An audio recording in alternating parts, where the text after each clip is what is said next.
These are certain things that, again, I don't know, but I know that I just put a square not far from here, and then you walk on the trail and there's what appears to be a square. Again, it could have fallen. Like, this is like the most beautiful thing in the world to me right here. I love this. And I have to constantly tell them that, you know?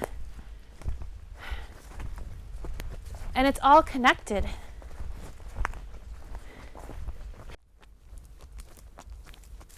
I left job, home, security, because I knew there was something bigger.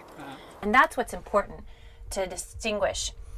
If we really want to talk about a new species and we really want to talk about how they fit into our environment, what is it that they can do that we cannot to distinguish them from us, them not being us? I thought Sasquatch and Bigfoot, all of this was sort of like the jackalope is to a lot of people. You know, it was this big roadside event that people would, you know, you could go up to Northern California and you could see the Bigfoot carved in wood, you know, and you could stop there and buy candy.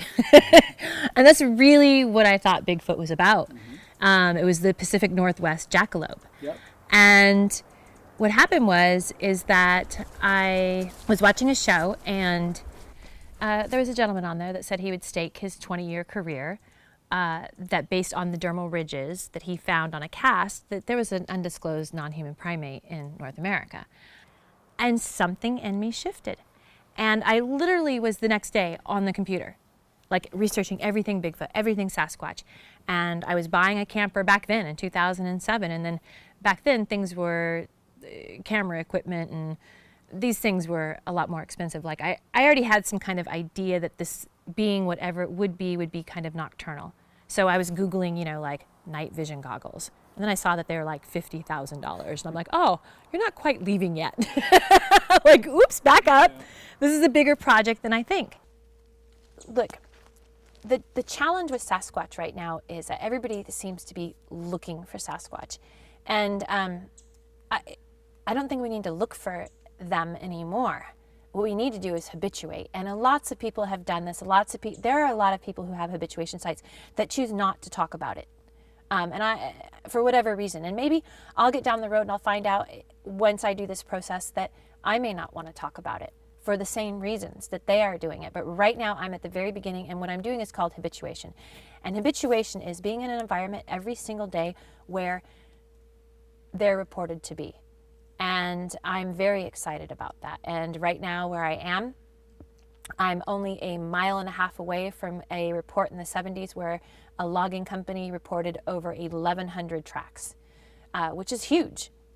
I don't know why I'm not really sure why this evidence isn't taken into consideration.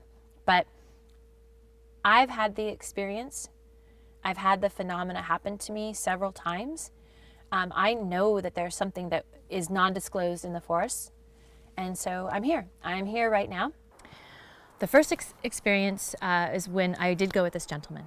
And I went to Montana. And he picked this location specifically because the gentleman whose area it had been previously was really concerned that whatever the activity he had been going on for years had stopped happening. And so he had reached out to this gentleman and asked for him to come out and see what he could find. And he couldn't find anything either. He didn't really have any experience, wasn't finding any evidences. And so when I say evidences, I mean things that are categorically or typically what people say are Sasquatch things, like tree breaks, wood knocks, tracks, different sorts of phenomena that you find in the woods, tree structures. These things that I'm saying really do look sort of like what gorillas do in Africa. You'll find bedding sites and those sorts of things. So I'm not talking about the phenomena at this point. I'm talking about physical evidences of that being or this creature. Anyway, neither of them could find anything. So the gentleman said to me, it was almost a test. He said, if you think you're that good of an animal person, and if you think you can come out here and have an experience, then come out here. Show me what you got. And so I was like, great, and it was terrifying for me. Okay, so I chose this stump to start creating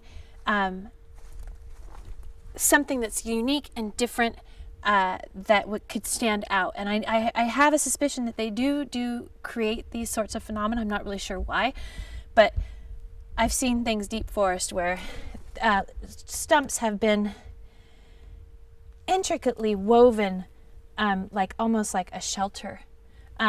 Anyway, so I laid the sticks across on the top all the same direction, so that I can notice any differentiation. I also left a crystal neatly tucked away. I can't think of what kind of mineral this is, but it's really pretty. So I thought I would leave this. I tuck it away. The path is over there, so someone would have to come over here to look at it and to see it. So I feel like it's pretty well hidden.